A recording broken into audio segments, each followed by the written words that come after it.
Hello students, I am Dr. Kirandeep Sandhu, working as an assistant professor at PG Department of Physics, Khalsa College, Patiala. This is my lecture 4. In the previous lecture I have discussed about the features of statistical mechanics or statistical physics. In second lecture I have discussed about the concept of microstates and the macrostates by using the theory of probability and taking an example of distribution of 4 particles into 2 compartments, distribution of distinguishable 4 particles into 2 compartments, and finally I have discussed about the distribution of n distinguishable particles into 2 compartments. Now in my lecture 4th I am going to discuss the distribution of indistinguishable particles into 2 compartments. It is same as that of the previous lecture in which we have discussed about the distribution of 4 particles into 2 compartments, but there the particles are distinguishable and here the particles are treated as indistinguishable particles. And then the distribution of n distinguishable particles in k unequal size compartments. And finally I conclude my lecture by using concept of division of particles into the cells. So according to the previous article in which we have distributed 4 distinguishable particles into 2 compartments, we generated 5 macro states. One is 40, 31, 22, 13 and 04. In the previous case where the particles are treated as distinguishable particles, the microstates are 16 in number. 40, let's consider a macrostate 31. In 31 macrostate we have 4 different microstates when the particles are distinguishable, but when we treat the particle as indistinguishable particles, then the microstate reduced to only 1, corresponding to the thermodynamic probability 1. This is because in case of distinguishable particles we can designate the particles by the name of A, B, C, D, and by taking various combinations we can calculate the different microstates. Let's take 3-1 example. We have 4 microstates, but in this case we can distribute 3 particles into first compartment as an indistinguishable particle and 1 particle in the second compartment. Further microstates cannot be possible in this macrostate, so there is only 1 microstate.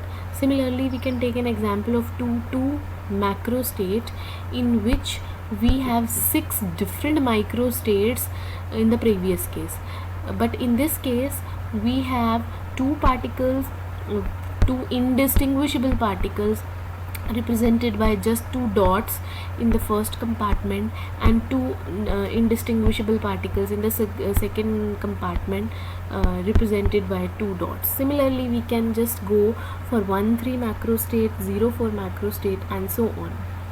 So the thermodynamic probability for all the microstates come out to be 1, which in the previous case have different numbers. So thermodynamic probability strongly depends on the nature of particle, whether they are distinguishable or indistinguishable. And as we know, for distinguishable particles we apply classical statistics, and for indistinguishable particle we can go for quantum stats.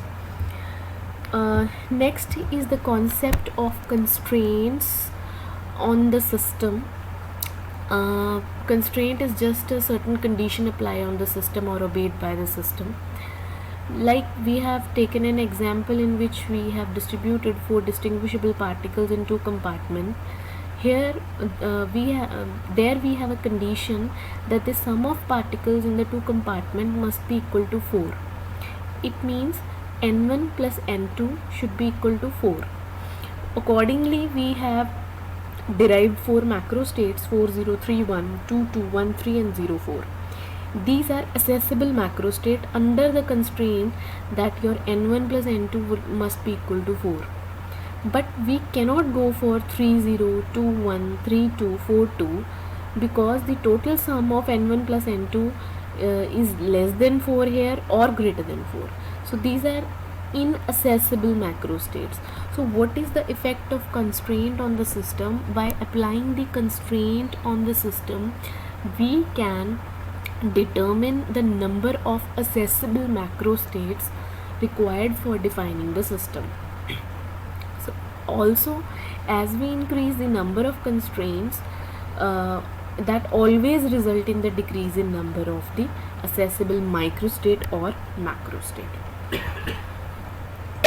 Further, we are going to define the distribution of n distinguishable particles in k compartments of unequal size. Previously, the characteristic of the box divided into two compartments is that the compartments are of equal size, but here we are going to take the k compartments of unequal size. So let's consider a macro state n1, n2, n3 up to nk, which says that we can divide our n distinguishable particles into k compartments. We have k number of compartments. So n1 corresponds to particle in the first compartment, n2 correspond to particle in the second compartment, up to nk particles in the kth compartment, and the total number of particles will always be n1 plus n2 plus n3 up to nk. That will be equal to n. Now, according to the rule of the permutation, we can arrange these particles by n factorial ways, similar to that of an article in which we have distributed n number of distinguishable particles into two compartments. We follow the same pattern here, where we define that n factorial will be equal to the product of total number of meaningful arrangements multiplied by total number of the meaningless arrangements. We know that the meaningful arrangement is always equal to the thermodynamic probability of the system, and to calculate the meaningless way, we know as that in the previous article, n1 particles arrange themselves in n1 factorial ways, n2 in n2 factorial ways, and nk in nk factorial ways. So the total number of meaningless arrangement will be n1 factorial multiplied by n2 factorial, n3 factorial up to nk factorial. If we are going to substitute the total number of meaningful arrangements and the meaningless arrangements in the first expression, we'll get this in which n1 factorial is equal to thermodynamic probability multiplied by this n1 factorial, n factorial equal to thermodynamic probability multiplied by n1 factorial, n2 factorial up to nk factorial. So the thermodynamic probability will come out to be this, and the denominator is n1 factorial, n2 factorial multiplication of n1 factorial, n2 factorial, n3 factorial up to nk factorial. This can be denoted by a pi sign, where I vary from 1 to k, ni factorial. It is same as that which we have used to represent the sum of the particles, that is summation, where we use summation and the summation vary from some quantity to another quantity.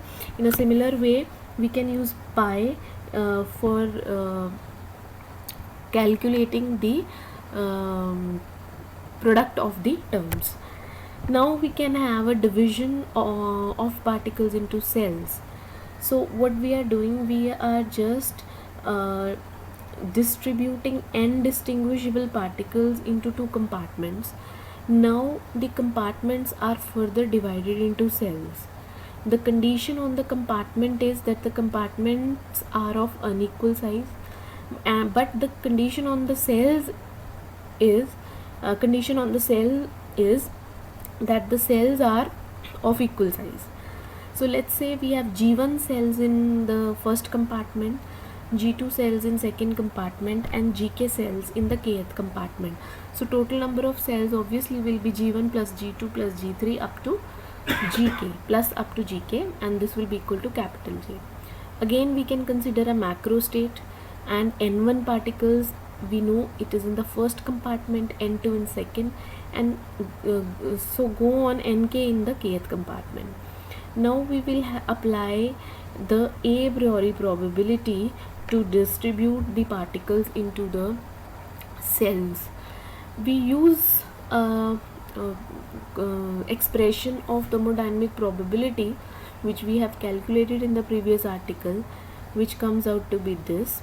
And under the condition that we are distributing n distinguishable particles into k unequal size compartments. Now further, the compartments are divided into cells. Now look at this carefully. The first compartment is containing n1 number of particles, and the first compartment is divided into g1 number of cells. So let's throw a first particle into the compartment. When we throw a first particle into the compartment, it can go anywhere in any one of the g1 cells. So the first particle can arrange themselves in g1 cells in g1 meaningful ways. Actually, the thermodynamic probability is what? Thermodynamic probability are the meaningful arrangements. Now the meaningful arrangements will be modified according to the distribution of the cells. The first particle can go in any one of the g1 cells and can have g1 meaningful arrangements. Similarly, when we are going to throw the second particle, it can also go into g1 cell in g1 meaningful arrangements. Similarly, third particle can arrange themselves in g1 meaningful arrangement. And finally, as we have n1 number of particles in the first compartment, so n1th particle can arrange themselves in the g1 cell in g1 meaningful arrangements. So n1 particle can arrange themselves in the first compartment as g1 into g1 into g1, this is not g2, this is g1, into g1, that's up to n1 times. So this first g1 in this multiplicative term, the first g1 correspond to the first particle going in any one of the g1 cell multiplied by g1. This second g1 correspond to the second particle going into any one of the g1 cells having g1 meaningful arrangements. Similarly, this is g1, not g2 here. G1, this third g1 correspond to the third particle going to any one of the g1 cell, and it can be multiplied up to n1 number of times. So we have g1 n1 meaningful arrangements. This g1 n1 denotes that we can have n1 particles in any one of the g1 cells. Similarly, if we are going to take the second compartment, we have total k number of compartment. If we are going to take we are going to take second compartment where we have n2 number of particles, then all the n2 number of particles can go in any one of the g2 cells.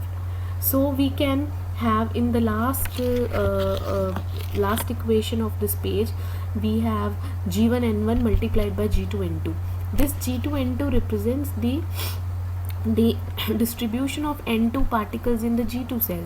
n2 particle can go anywhere in the g2 cell. Similarly, if we are going to take the third compartment where we have n3 number of particles, then we have n3 number of particles which are distributed among the g3 cells anywhere and up to gk nk. So we have the total number of meaningful arrangements will be g1 n1 multiplied by g2 n2 multiplied by g3 n3 up to gk nk. So we can substitute this equation by using a pi, where we can just replace the multiplication by just a pi, where in pi I vary from 1 to k gi ni. And the thermodynamic probability, the first part of this thermodynamic probability denotes the distribution of n number of particles into k unequal size compartments, multiply by the term. This second term denotes the further the particle distribution in the cell. When we multiply both the terms, we will get this final expression, which is used to calculate the thermodynamic probability of the distribution of n number of particles into k number of unequal size compartments and g number, total capital G number of the cells. Thank you so much.